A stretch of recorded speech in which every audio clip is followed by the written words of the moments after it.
Well guys, thanks again for all your support. I finally hit 10,000 subscribers on this channel and this is gonna be my 10k sub special. What are you talking about? Oh, you hit 10k over 11 months ago. Oh, you're above 13k now. Oh, the original draft of this script said 11k because that was that long ago. I have no idea what you're talking about. I made this video in direct response to hitting 10,000 subs. So, whatever you're thinking, no.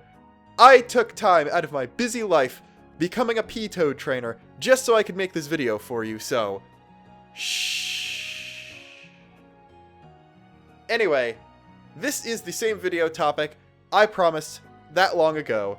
It's going to be a battle between Shulk, Cross, and Rex to see who would win. A battle, or as you'll see, several battles between the Xenoblade protagonists to see who is the strongest.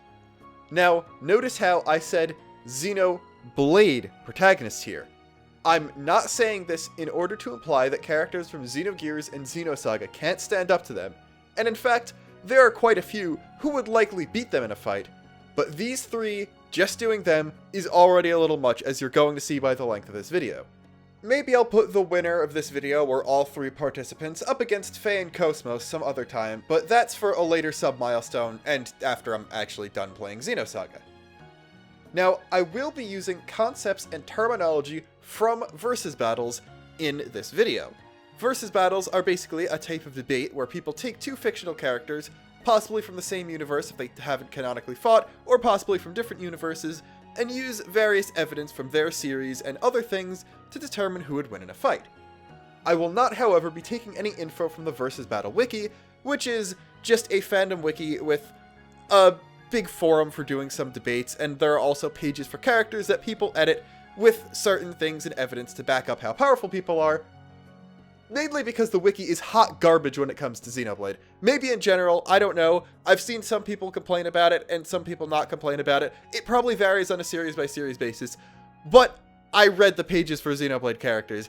They are terrible. I will try to avoid shouting out some of the weirder conclusions they came to in this video, but I can't make any promises.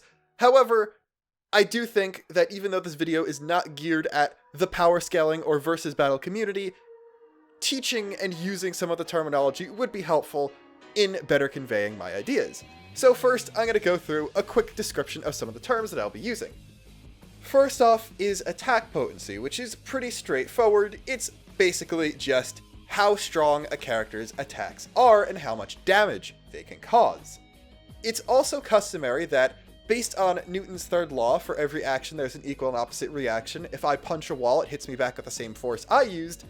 That characters also have the same amount of durability as they have attack potency, just because in most cases a character isn't going to attack so hard they hurt themselves with it. They're going to hold back enough where they can withstand the force of their own attacks connecting with the enemy.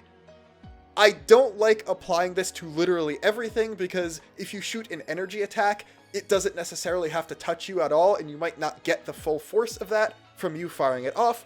But for physical attacks, I will definitely state this as applying. AP and durability are also frequently rated in tiers, basically meaning how much energy an attack can output is that capable of destroying a certain thing that acts as a benchmark, and if you have that tier durability, you can take an attack of that tier without being too harmed. This starts off pretty small, like below a human, then to a peak human, and so forth, goes up through things you'd expect like wall, building, city block, even bigger to astronomical scales, planet, solar system, that kind of thing, and then even beyond universal to where there is an actual tier hierarchy for how many multiverses, space-time continua, and alternate dimensions you can bust, but we're not going to touch the highest reaches because, spoilers I guess, the highest we're going to see is low multiversal. The two easiest ways of determining what tier a character lies in are feats and scaling. Feats are simply actions a character performs that shows they're capable of the energy output required to list themselves in a certain tier. So, if a character destroys a building, then, well, we know that they're building level because we just saw them do it. Scaling is basing one character on their combat performance against other characters who might have feats the likes of which that character doesn't have. So, say a character takes a full power attack from someone who's been shown to be able to bust planets before, then we know that that character has planetary durability.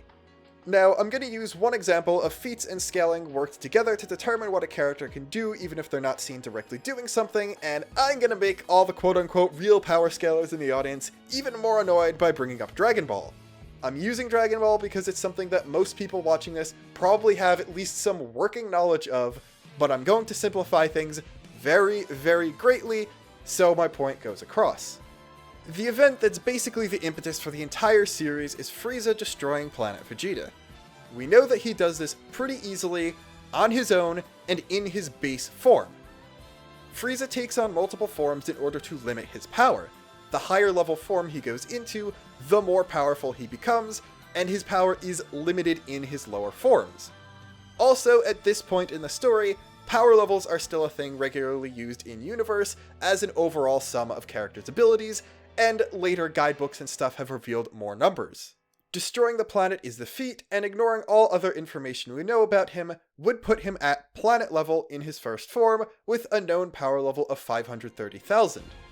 This would also mean that any character capable of dealing damage or taking serious hits from him in that first form, or holding their own at all against him in his higher forms, would also, by scaling, be planet level in both attack potency and durability, and that means also that even characters who didn't necessarily fight Frieza, but have higher power levels than 530,000, would also be planet level as well.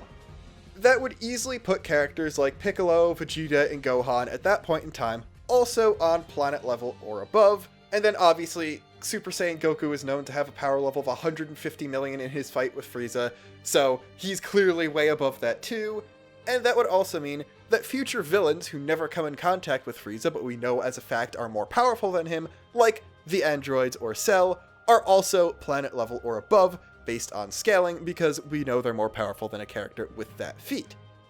Obviously, there are feats and statements for future characters that put them well above planet level, and there's plenty of evidence for people much weaker than First Form Frieza being planet busters as well, but I just like that one specific scenario because it's pretty easy and straightforward to explain. The last term I'm going to use is hacks, which is basically abilities that can't really be quantified into the usual tier system, but would still be very useful in a fight. It's basically a you know it when you see it type basis, but the easiest example for a hack's ability would be Shulk's visions, because they don't directly contribute to his attack potency, his durability, or even his other techniques, but they still give him a big edge in combat that would easily put him above a character with the same power as him, but without that ability. One other little thing that I should probably go over is that the actual amount of destruction an attack causes does not necessarily equal that attack's tier. In most cases, an attack is more powerful than the destruction it shows. Just because you shoot a planet level attack and it doesn't blow up a planet, doesn't mean that attack is no longer planet level. It's the energy or force behind an attack that actually matters, so in most cases, we're going to see characters with a lot higher level attack potency than the size of things they actually destroy. For this battle, I'll be taking the characters from various points in their stories that are analogous to each other and comparing them in addition to just having the most powerful versions of each one fight. I will be taking things like attack flavor text and a bit of gameplay as well as cutscenes and story statements into account, especially for Cross, but story will always trump gameplay if there is a contradiction.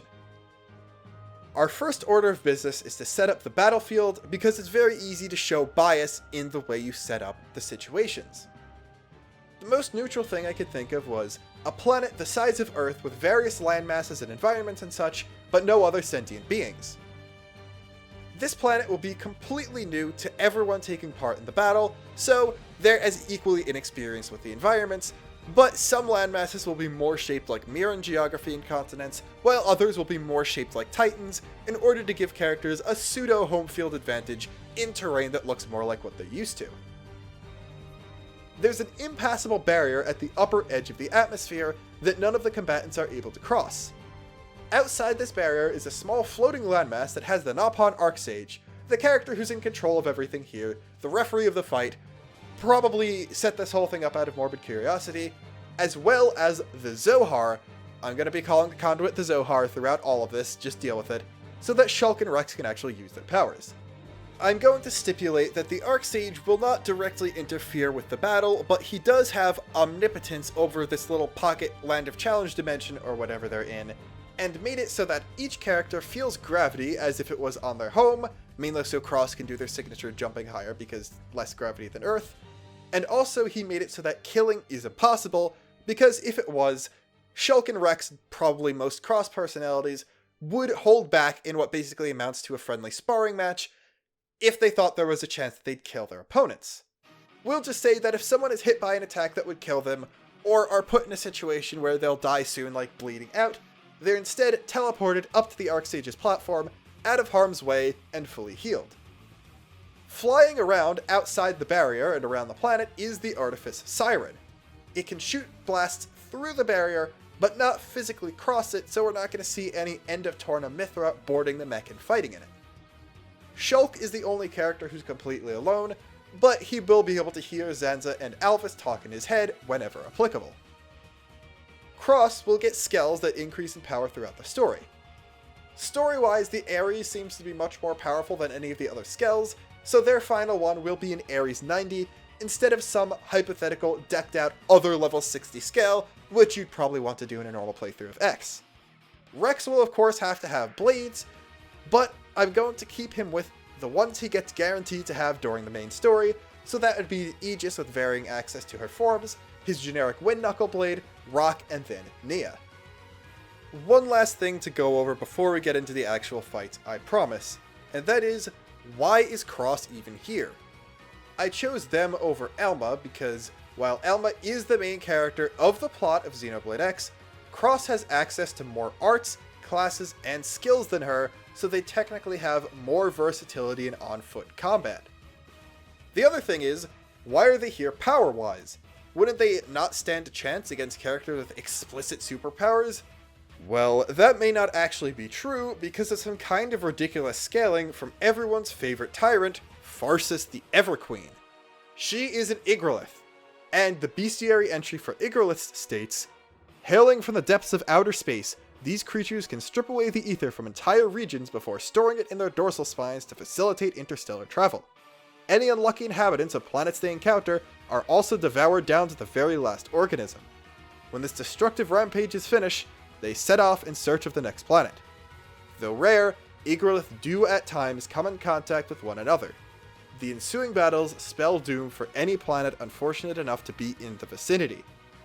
Pharsis is somewhat implied to be weakened and recovering, but her species is one that destroys planets as collateral, and with the right setup, she could be soloed by one character either on foot or in Skell. The story villains X characters face might be wimpy-ish compared to those fought by the numbered game protags. Even the version of the Vita you get to fight is only at 30% power, the one in the opening cutscene was full strength, but they are still planet level easy in the post-game. Unfortunately, we can't give them potential speed feats of relativistic or faster than light just based on fighting Pharsis, because she's stuck in an enclosed area and can't go at her full speed, but planet level attack potency and durability. Despite this though, Foot Cross will still be considered much weaker than Skell Cross, basically until we start taking post-game into account, because it's not really practical to make ground builds that outperform Skells until then. Anyway though, let's get into our first battle scenario at the beginning. This will take place right at the start of the games, as if every character was plucked out of the first battle you play as them in and placed on the arena planet. This is the lowest powered fight we'll see by far, and at this point, you, if you're a human with some decent combat training and a gun, might actually be able to hold your own yourself. Shulk is a weapons developer who spends most of his time indoors working. Him fighting with that large unwieldy junk sword is more or less what would happen if I strapped a slab of metal to my back and tried defending myself from wild animals with it. Rex, on the other hand, is a salvager. His job is physical in nature, and he's been doing it for years, plus he has formal combat training from Azurda, someone who's been around for centuries and known strong techniqued fighters like Adam. Shulk's healing might be a bit better than Rex's, but I don't think he'd be able to put up a long fight against Rex, even just stamina-wise, since at this stage it's almost entirely based on physical ability and technique. Cross wins this fight though. The other two just don't have any attacks at significant range, and Cross starts out not only with a gun, but also a non-flesh and blood body. If Rex can force it into a melee conflict, he'd probably take it just by virtue of having a bigger melee weapon, but that'd be really hard to do without getting shot up unless he starts within sword/anchor shot range, and that's even assuming Cross starts with their knife in hand and is incapacitated before they can get their gun out. I know one melee hit does more damage than one ranged hit in X, but that's partially for balance, and at this point neither Rex nor Shulk has any form of ether ability to protect them, so getting stabbed or shot a couple times will be enough to take them out, and it just so happens that Cross's default weapon fires in 20-round bursts. Our second scenario is the first major power-up. This will be Shulk after getting the Monado 1, Rex after bonding with Pyra, and Cross after advancing to a tier 2 class. Cross lacks canon weapons, and as such has no canon abilities, so we'll mostly have to scale them off of various story bosses until we get to the post-game, where we have Pharsis, and then some ideas of what a typical late-game build would be. They're definitely superhuman in physical abilities at this point, and we'll consider them to have finished Chapter 3 by now, since the early chapters go by a lot quicker than later ones, due to the lack of exploration and questing requirements, and also, I hit my Tier 2 class right before the boss of Chapter 3 in my last playthrough. Shulk is definitely the one to get the biggest boost here. He learns more arts and gets a bit stronger, but obviously the most important thing is he gets the Monado. With it, he seems to gain a massive boost to all of his abilities, as well as access to the Monado arts. Remember, the Monado 1 only doesn't harm children of Zanza, which means Homs, High Entia, and presumably Napon and Giants. Assuming he's capable of tagging the other two, he would be able to hurt them with it. I'm going to take the pretty simple assumption that Cross's Mimiazone body isn't constructed similarly enough to Mechon for Shulk to get the damage boost for Enchant and Buster while attacking them. This makes Enchant more or less worthless, but Buster would still be useful as it's his strongest single hit attack and has the most range of anything he's got so far. He doesn't really get any attacking feats this early on because everything he fights is either weak to or immune to the Monado, but he is able to survive multiple hits from Metal Face, who pretty casually flings the mobile artillery into a wall, destroying it. The wall itself doesn't take any damage, but I'm treating that as more of a technical limitation of the hardware than anything, and I definitely put his physical attacks at or above wall level, probably building level here, especially since he's able to handle the recoil from firing his cannon, which one-shots the large building-sized anti-aircraft battery. Shulk, of course, also gets his visions, the first Hack's ability we see. They seem to go off on their own without him needing to do anything and can show him events from pretty far into the future. The future he sees is not set in stone though, so he's capable of changing it based on his actions. In combat, it instead shifts to the much more immediate future, showing him his enemy's next moves right after it activates. There are two very crucial things about this. One, visions don't take up real time no matter how long they are. From Shulk's perspective, outside time is frozen whenever he gets one. And two, as far as I can tell, only people who know about a specific vision can change their actions in the time frame Shulk saw, based on fights against characters who know about the visions, especially Zanza. Telethia can get around this because they can read his mind and learn what he's seen and how he'll try to counter it. This means that even if everyone is cordial while fighting and explaining how their powers work, he'll still be able to use visions against the other two, as long as he doesn't say out loud what he sees. Visions don't make him invincible though, since you can still attack him faster or stronger than he's able to dodge or parry, but he's now able to become aware of everyone's stronger techniques before they're used against him, and he's almost impossible to sneak up on. One other underrated ability he seems to have is intuitive knowledge of the Monado, which probably comes from his connection to Zanza. He picks it up knowing exactly how to use it to the full power he's unlocked without needing to train to learn how, contrasted with Dunban who can't even control it the entire time.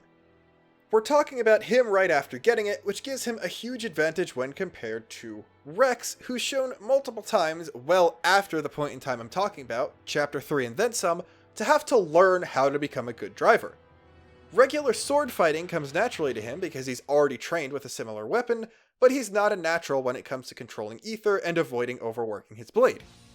Also keep in mind, Rex is the only character with 2 targets here because he shares pain with the Aegis, and so even if she has higher durability than him, which seems pretty likely, you could still knock him out by hurting her enough where he passes out from the pain. Power-wise, we know Pyra's flames are completely capable of melting metal that seems to be kinda thick. We don't know what metal it is, but she can melt it pretty easily, and they're able to stand up to Malos with Sever until he starts using his Aegis powers.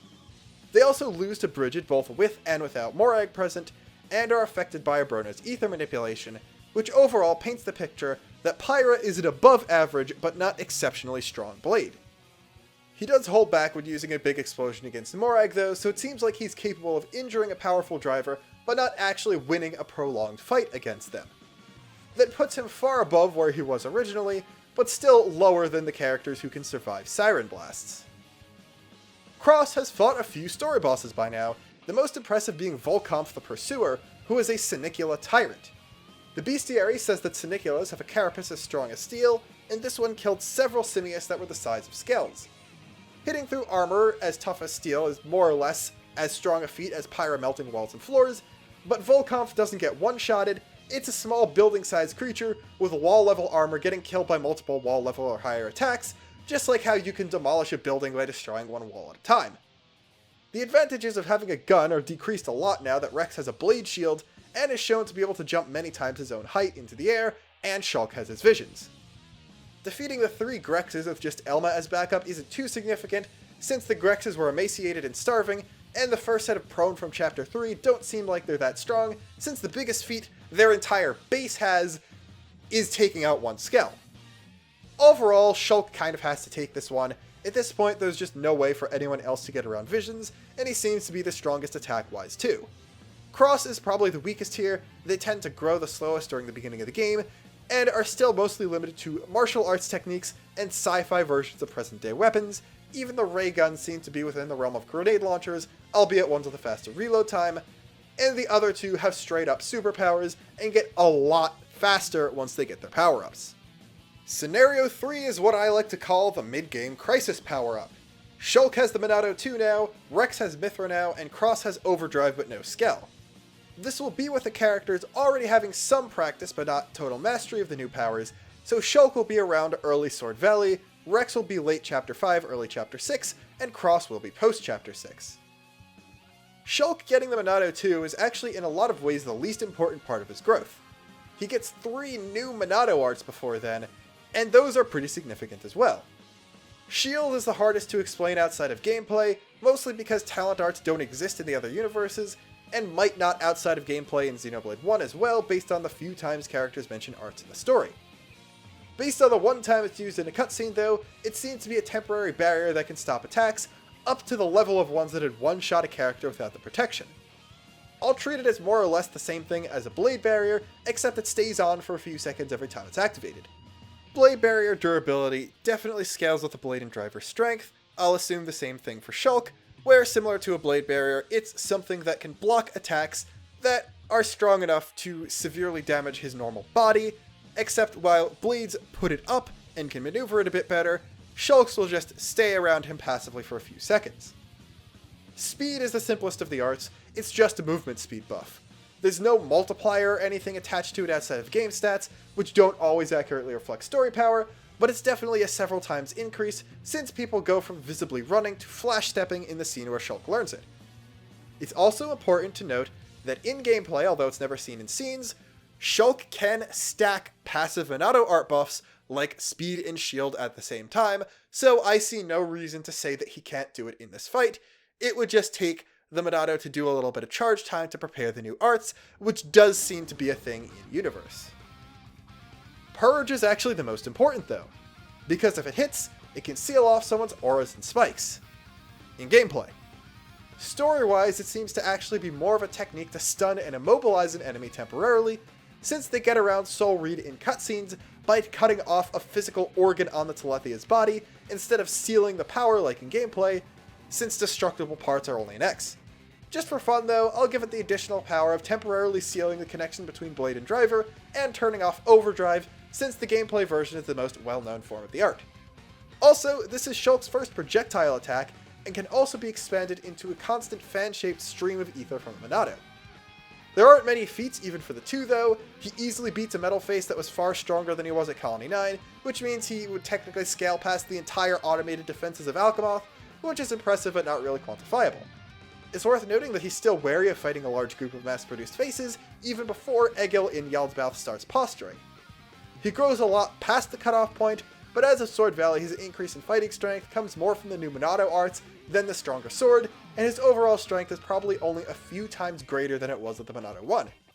Stat-wise, the 2 is only 1.25 times as strong as the 1 at most, but story-wise it's definitely greater than that just based on how much better Shulk does against Metal Face in the same fight once it powers up. If anything though, Melia is actually the strongest party member at this point. Rex with Mithra actually has a much more defined power.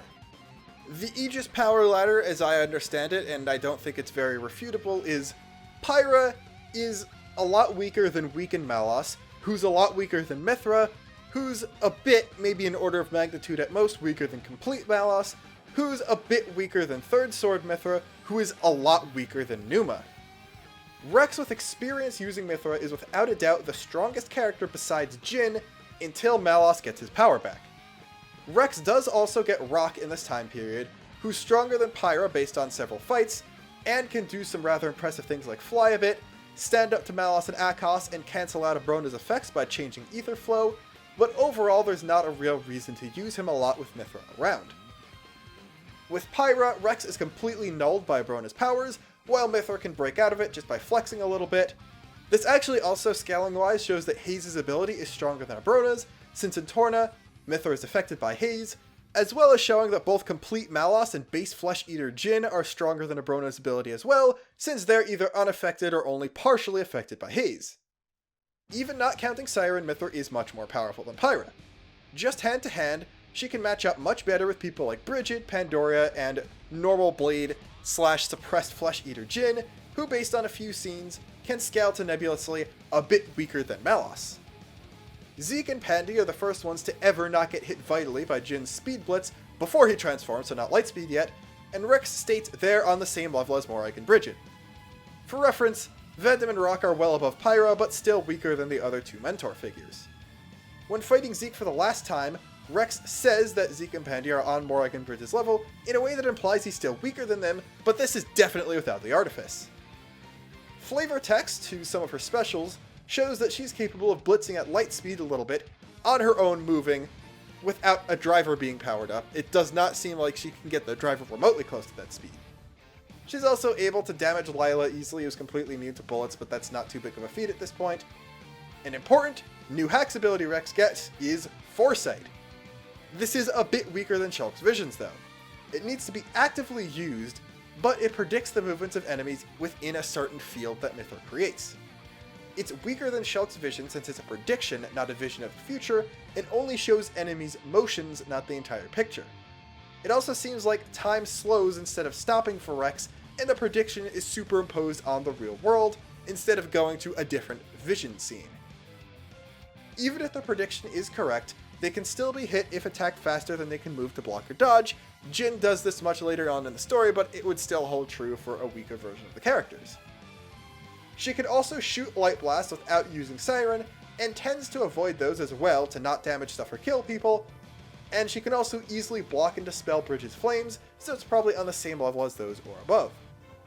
Non-Siren Mithra is comparable to the strongest fighters of nations, people who are compared to entire regiments of soldiers and even Titan weapons.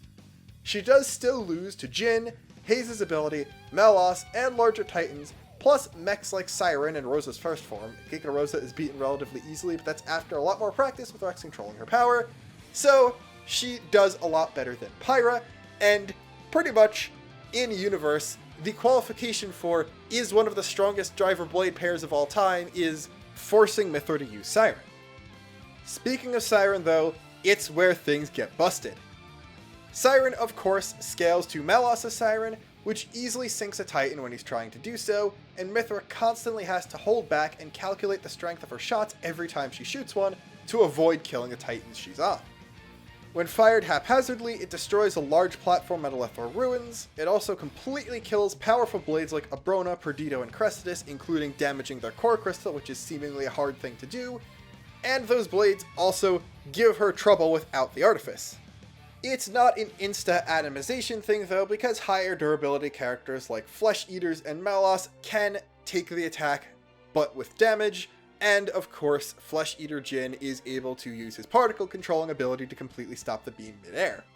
Now it's time to talk about something the Versus Battle Wiki gets horribly wrong, which is the use of the term continent in the context of Xenoblade 2. Here's your big old reminder that Titans in Xenoblade 2 are not the same size as our continents on the real Earth. They are called that by the characters because they are the biggest land masses they know. So, in the context of all rest being compared to the entirety of Earth, they are analogous to continents, but they're not the same size as them.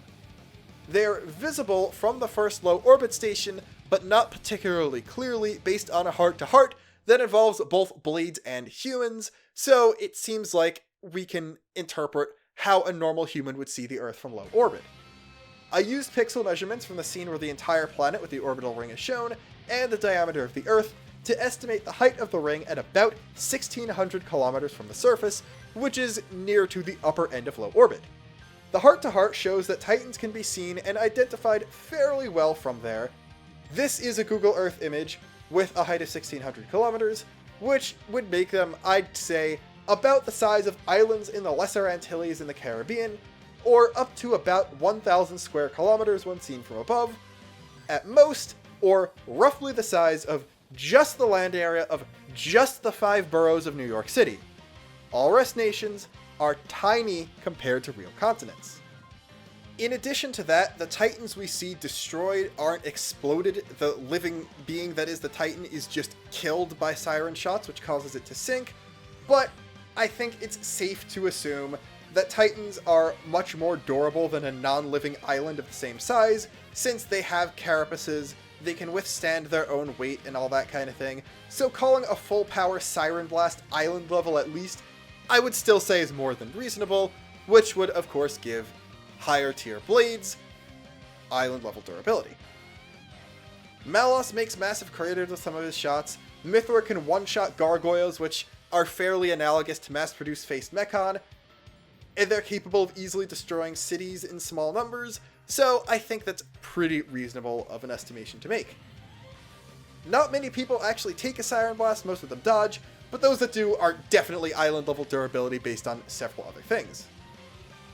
Siren puts Mythra on the level of some of the most powerful nukes ever detonated, but with a smaller area of effect, as expected for a more advanced weapon, much more advanced human technology.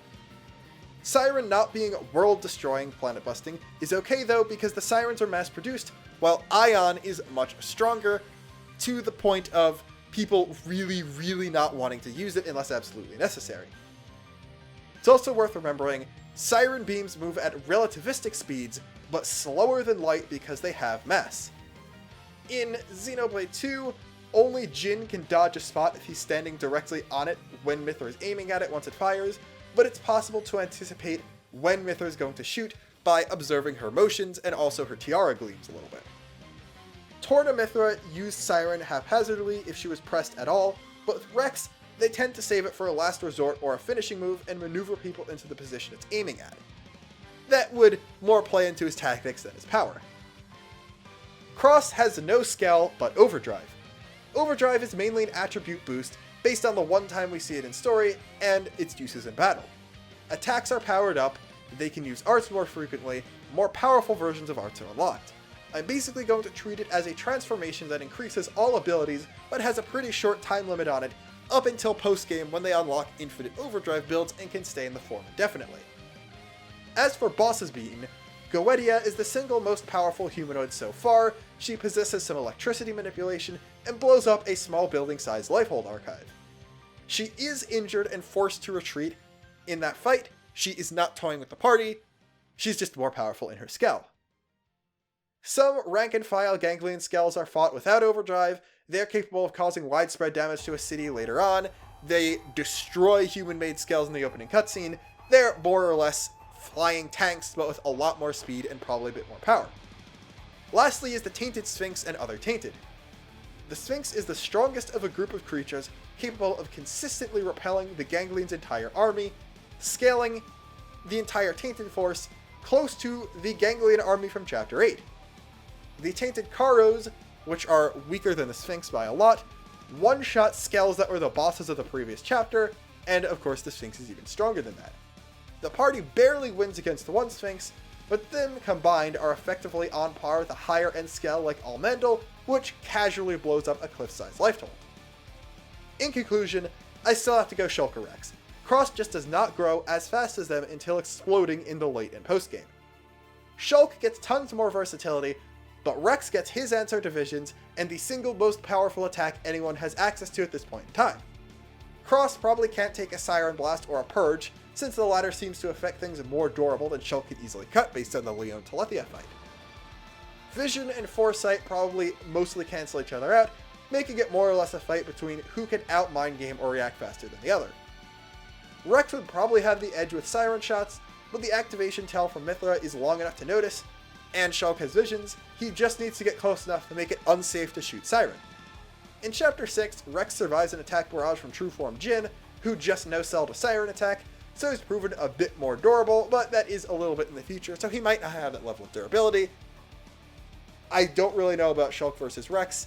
I'd have to give it slightly to Rex, but Shulk's visions being better than Foresight might still give him a slight edge. Scenario 4 is going to be during a period I like to call the late game slump.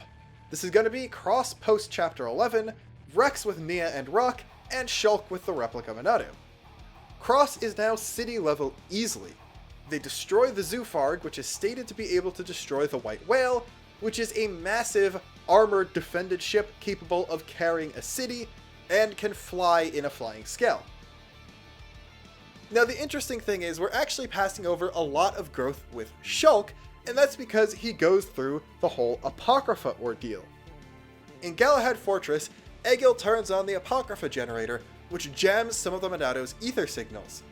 This causes Shulk to have to exert an effort and take up some stamina just to use the Minato, which he didn't have to before, but eventually once the party climbs up Makanis, I don't really know what to say about any of their growth during that point. I'd probably put Jadeface above the last Metal Face fight, just because he gave the party more trouble, but that might just be because he specialized more in ranged attacks, something like that, holding back because of Gato and the like.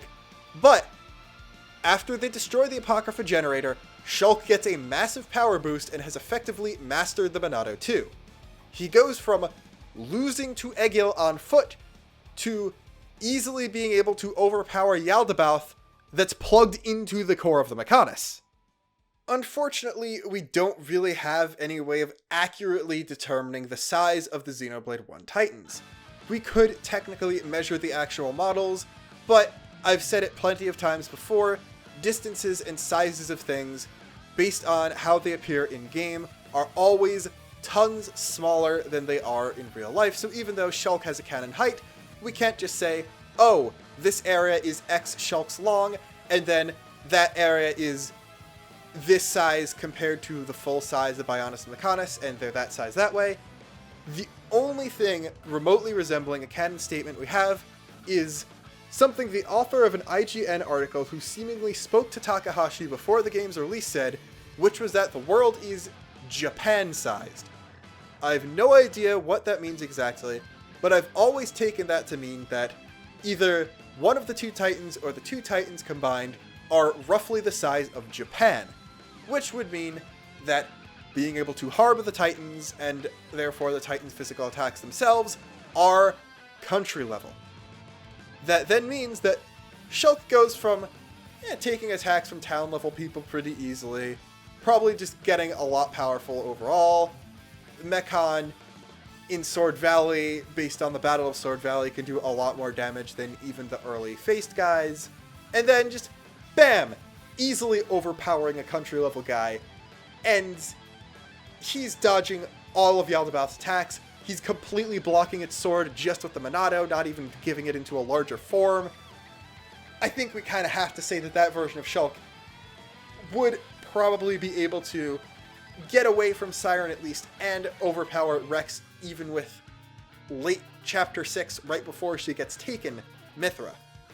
Unfortunately, there's no actual scenario with that, and he then gets a lot weaker once he gets the Replica Monado.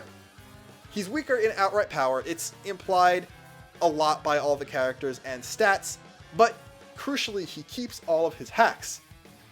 Visions come from within him once he wakes up with the Replica Monado, and he still has access to his Monado arts, including one more that he definitely learns, and two more that he probably learns. Monado Cyclone is just an AoE attack, nothing super special about it, although technically he can break Topple and Daze, but I'm not counting status effects at all in this battle. Eater strips debuffs, I mean, I guess that might be able to get rid of an affinity bonus on Rex and maybe turn off Overdrive and Auras again for Cross, but the crucial one is Armor, because that is a flat damage reduction. It's never used in story, and stats exactly aren't really a way of saying, oh yes, this can definitely quarter the damage he takes, because that's what it does at max level in-game, but it is a flat reduction in damage that Shulk takes, meaning he can take hits without flinching or being forced to recover a bit a lot easier. Plus that stacks with shield, plus that stacks with speed, plus he's able to flash step away from Egil's attacks without using a vision or speed in the Yaldabaoth fight. Again, he's probably not that powerful once he has the replica, but he can still hold his own against pretty powerful characters and some of the strongest telepathy of all time. Rex with Nia has an interesting caveat, and that's basically that, because of her healing abilities, they can't be completely taken out unless they're one-shotted and he's made unconscious. If Melos can be hurt by Nia's cancer ability, Shulk definitely can, and since he doesn't regenerate like Blades do, he could be easily incapacitated by it, meaning that he'd probably have to purge Rex and Nia pretty quickly before it takes him completely out in order to stop them from doing that. While in-game she's a lot weaker than most Rare Blades offense-wise, she does actually seem to be above Bridget and Pandoria in attack power based on the Phantasm fight. A bunch of Phantasms charge Rex and Nia once she awakens when they were previously occupied with fighting Zeke and Morag, suggesting they think she's the bigger threat. The strength of the Phantasms isn't ever really expanded on other than the fact that it's a difficult fight for the fatigued party because of Elpis, but if you want to say something like, oh, each one is as strong as Adam was, then that would make Nia well above Sirenless Mythra, which does actually make sense, because when she incapacitates Melos, even before she uses the cancer ability on him, she does overpower him for a bit with just her normal water abilities. Honestly, Shulk is the only one who's a definite loser here. Cross does have to rely on Skells at this point and pretty much loses if their Skell is destroyed, but they're also immune to Nia because they are a non-biological robot. I'd more likely guess that Cross wins due to being more or less unreachable by Shulk, while Rex is unable to use Foresight at this point, and they're immune to Nia's trump card. While Shulk is the only one with visions here, he's also powered down a lot, and dealing with Rex, who's basically as strong as he was before, but without Siren, and a flying character, which he can't seem to really reach. So, I have to say at this point, it's either Rex makes a mistake and gets taken out by one of Cross's attacks, or I guess even Shulk then loses to Cross, or Cross's Skell fuel runs out, at which point Rex easily takes the W on foot. Now though, this far into the video, we finally reach the big one, the Endgame battle. Monado 3 Shulk, Numa Rex, and Planet Buster Cross. Reality warping is now on the table. We've got explicitly Lightspeed Rex, and explicitly Rex being able to rewrite physics. Pyra herself says this about Numa's power. One interesting question though is that Lightspeed might actually be the cap for the Xenoblade 2 universe and for Rex's powers. There's nothing really to imply that he ever goes faster than Jin. I believe the scene also says that they were able to match Jin's speed, and he says that he goes light speed, not faster than light, which is honestly kind of interesting. Our big problem with this is the good old Xeno tradition of protagonist gets an extremely big power-up right before the final boss, or near the end of the game, and then they have very little trouble actually defeating the final boss, so we do not explore their full power in the slightest. We know as a fact that Ion can wipe all life on the planet, which is a multi-continental feat. It's much stronger than that with all 3 cores, but we'd never see that and never fight that, so that's irrelevant. And even the weaker members of the party actually tank hits from it at this point. The entire final boss fight of Xenoblade 1 is Rex trying to talk Malos down and only going for a killing blow because they realize it's not going to work and because Klaus started running out of time. Rex does have reality warping, he can alter the laws of physics, but it does have a limited range according to the characters themselves, and is rewriting the physical laws of his surroundings. Based on the Jin fight, it seems like he's actually even able to fly at light speed within that range.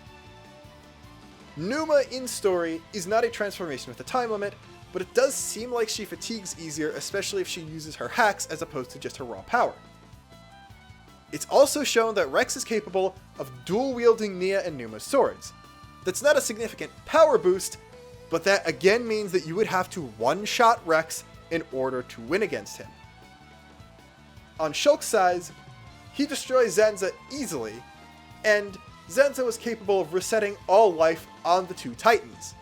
Based on the Titan sizes, that's easily country level, if not significantly more. It's also worth noting that Replica Monado Shulk before the Monado 3 was still putting up a fight against Zanza. He wasn't winning, but he wasn't dying easily either, so he actually gets pretty far up there. Beating Zanza, who at this point is only shown to reset life on the 2 Titans, country level, country plus, small continent or whatever, that's less impressive than multi-continental Ion, because there's nothing except the Titans in the universe besides the Endless Sea, and everything on the Titans is Ether, and Zanza can control Ether. But then Shulk rewrites the universe and becomes temporarily omnipotent, creating a universe, which it seems like he does here, that is taking the remnants of the old universe and then starting a new infinite universe based on this, makes him universal since creation feats scale to attack potency, which nets him a stupidly easy win against, yeah, Cross is a planet buster, and so is Rex probably. It's also worth noting that if he creates a universe with its own space-time and doesn't just reset the physical space of the universe without touching time, that actually goes past universal and into low multiversal, because in order to do time shenanigans with the space-time, you have to kind of be outside the universe to do it. I can't really easily explain this, but if you just destroy all the galaxies or whatever in a universe, accounting for the space between them, if it's infinite, even, that is universal, but if you can significantly alter or start or stop the flow of time in a universe as well, then that is low multiversal, just because time is another dimension on top of space. So we have this Shulk, bare minimum universal. We already know he wins the fight, but I want to talk more about Zanza's power because people tend to give him a lot more credit, potentially, than he deserves. First things first, space memory isn't a one-to-one recreation of the actual solar system. A certain wiki uses that to display Shulk's speed as way faster than light because he runs around the solar system really fast when... No, it's a virtual space from Zanza's memory. It's like a pocket dimension or VR, because at this point Zanza's still using Alvis's power.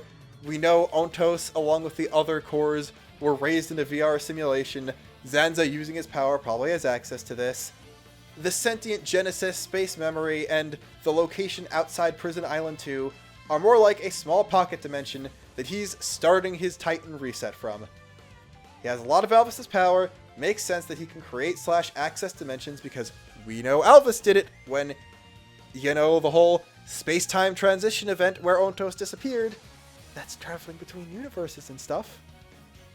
Alvis is Ontos' original personality, unlike Rex's Aegis, which means that this is the same personality raised in the VR simulation. The common fan theory is that Dream Elysium is the Numa Aegis' version of that simulation, while this is probably Alvis just manipulating the Ontos simulation. There's also an interesting statement where I believe Fiora says that a Machina says that if you traveled even 300 light years away from the Titans, you wouldn't find anything other than the Endless Sea, suggesting that the Endless Sea is either really, really big or infinite, and the only things besides the sea in this entire potentially infinite universe are the two Titans and surrounding stuff.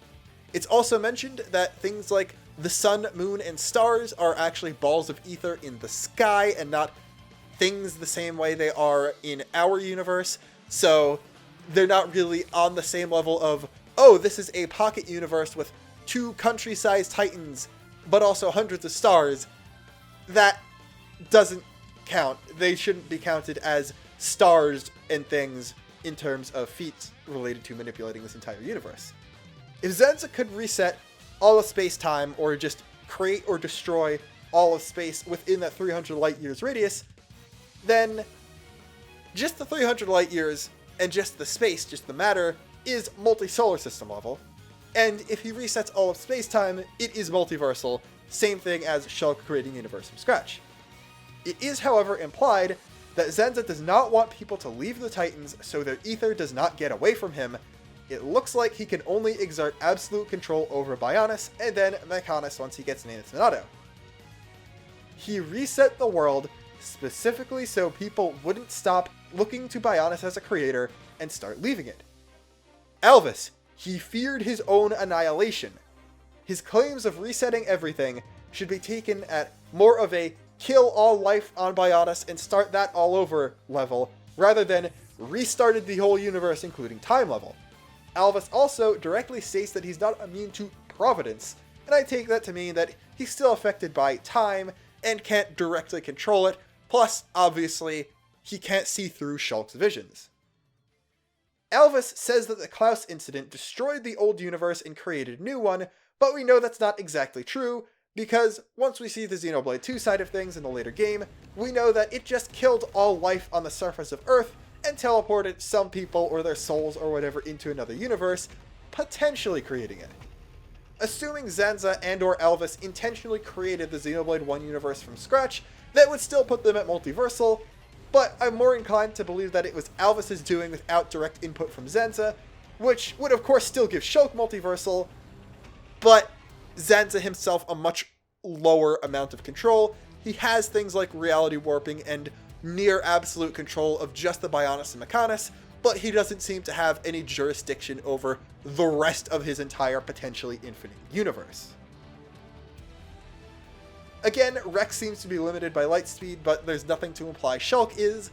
It's likely that the Xenoblade 1 universe being completely made up of ether, as opposed to the Xenoblade 2 one, which is just ether sprinkled on the remnants of actual Earth, has different physics. Shulk would be able to break our conception of physics a lot easier than Rex could.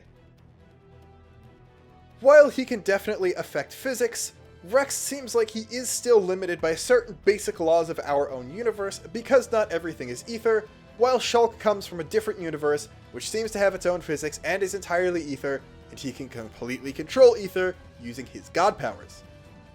We already have a winner for this fight, and we did for a few minutes already, but there's still going to be 2 more with weaker versions of Shulk, so I want to talk about some more Rex stuff. Jin and Malos say that their plans are to destroy humanity, then the world, then the Architect, implying Klaus is going to be the biggest challenge of those 3. Does make sense though, he no-sells an attack from Malos. It seems like he has conduit-based powers, and I think he even makes a blade barrier at some point, suggesting that he developed the blade system and also has access to some blade powers himself. It's time for some weird terminology stuff, because in Xenoblade 2, they usually use all rest to describe all of the Titans around the world tree, which is the known world as far as the characters are concerned, so I think it would be reasonable that you could use the phrase saved the world for saved all of Allrest from destruction.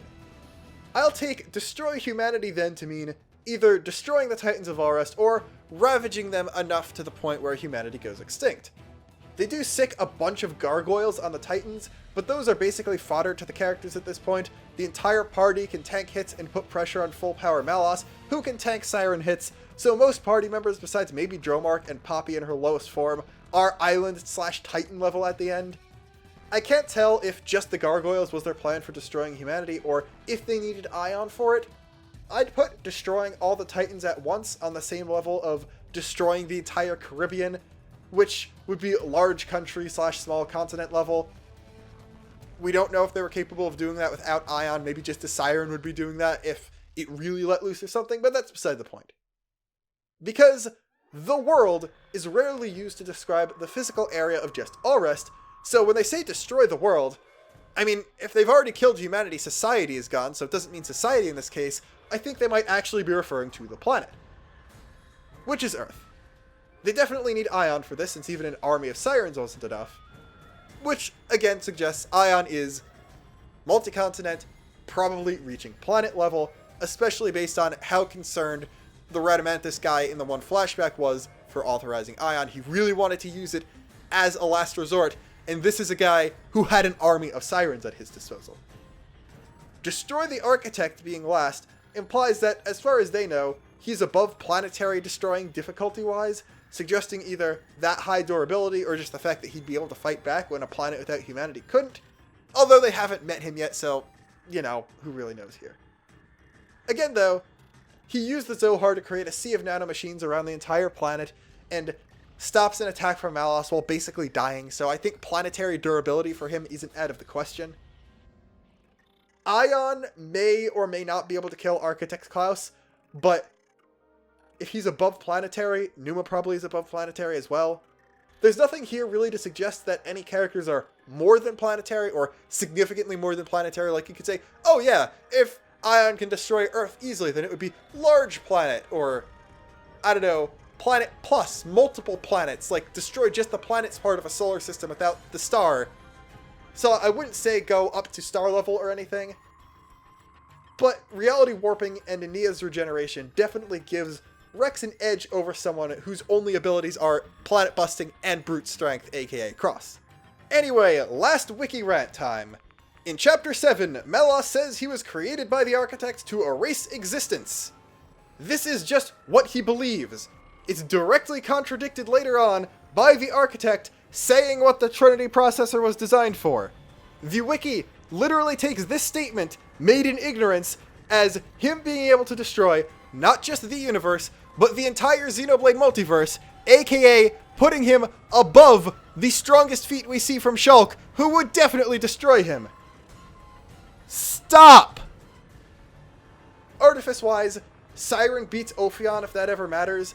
Malos had Ophion destroy the cliff to cause everyone to fall into Martha because he was losing the Artifice fight, so he had to play dirty. Other abilities-wise, Numa can create wormholes as seen in the final battle.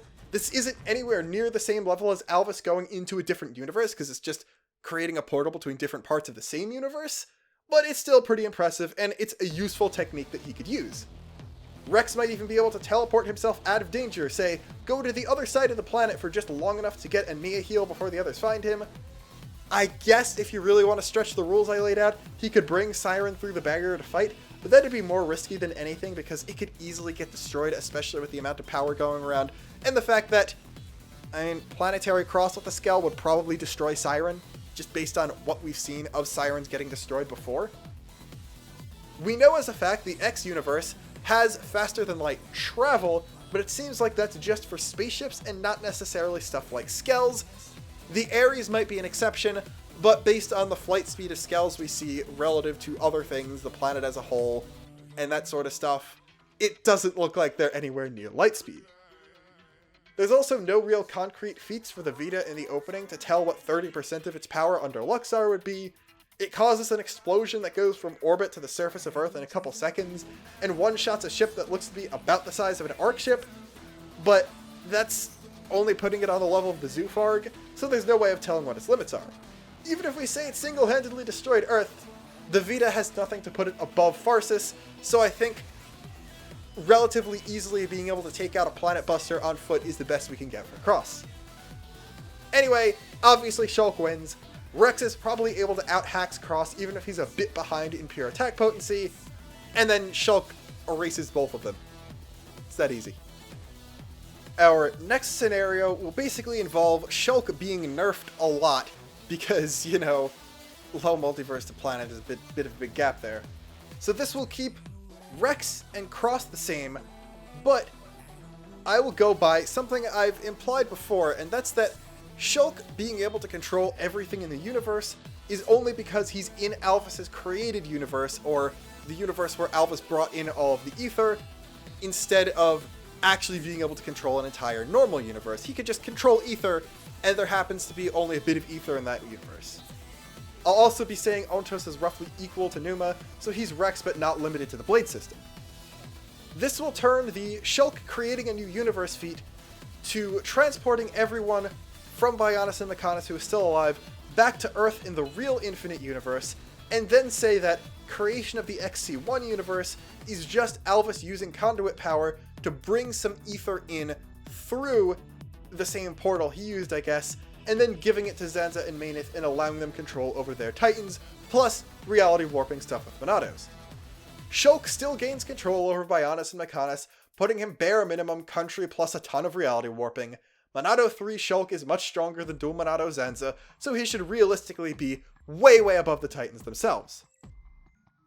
I have to say, Rex probably wins just because he's more durable thanks to Nia. Shulk would also be at a disadvantage because his reality warping and visions work differently than he's used to. Again, it's more based on the ether thing. They can both control ether. All of the relevant parts of Shulk's universe are made out of ether, while not all the relevant parts of Rex's are, so he can affect less stuff, and if you put Shulk in a universe with less ether than his own, he wouldn't have as good reality warping and he wouldn't have as good visions. We also basically have Unchained Ontos versus someone with the same upper limit of power but constrained by the Blade system. Again, Shulk just does not have regeneration on that level. Or Siren, because Siren would still be there. Cross still goes down because they lost to Rex anyway, and I feel like Rex might actually take this, if only because of Nia and also because of Siren. This weaker version of Shulk, I mean, like, he'd be planetary, he'd be basically fighting Rex in a complete stalemate, except Rex has better healing and Siren, so, I mean, the only way he could win would be by out-techniquing him, and I don't know if he'd be up to that. Anyway, though, our last scenario, probably the wimpiest one, the post-game scenario. The Zohar is gone. Shulk is left with a replica Monado and no Alphys powers. Rex has split up Pyra and Mithra with no Numa. This means the explicitly Zohar-based abilities are gone, so no reality warping, no foresight, no visions, but we'll say ether is still around, like it is in Xenoblade 2's Earth, so they can still use their normal attacks.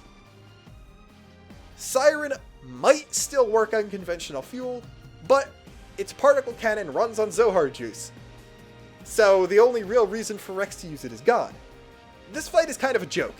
If Nia still has her full healing power, she gives Rex the W over Shulk easily, but flying planetary cross kind of makes them both look like nothing when they don't have their reality warping or their extremely powerful Zohar-based attacks.